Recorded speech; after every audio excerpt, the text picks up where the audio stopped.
बिस्मिल्लाहिर्रहमानिर्रहीम। अस्सलाम वालेकुम फ्रेंड्स, कैसे हैं आप सब? उम्मीद है आप सब ठीक होंगे। इलाइट ऑटो इलेक्ट्रिशियन में खुश आमदीद। EFI ट्रेनिंग कोर्स की आज मैं तीसरी वीडियो बना रहा हूँ। तीसरा सेशन है और इस सेशन में हम बात करेंगे ऐप सेंसर के बारे में।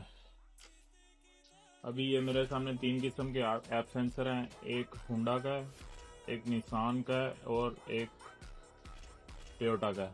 ठीक है, ये अभी जो मैंने हाथ में पकड़ा हुआ ये टोयोटा यारिस का है। टोयोटा विट्स के अंदर भी आया, यानी टोयोटा के काफी ज्यादा मॉडल्स के अंदर ये ऐप सेंसर आया। इसे ऐप सेंसर भी बोलते हैं। पाकिस्तान में इसके लिए रेस पैडल भी वर्ड यूज होता है और ऑटो लैंग्वेज में इसे app sensor accelerator pedal position sensor कहते हैं। ठीक है, अभी हम इसे बिल्कुल सिंपल वर्ड के अंदर इसके पॉइंट के बारे में समझेंगे।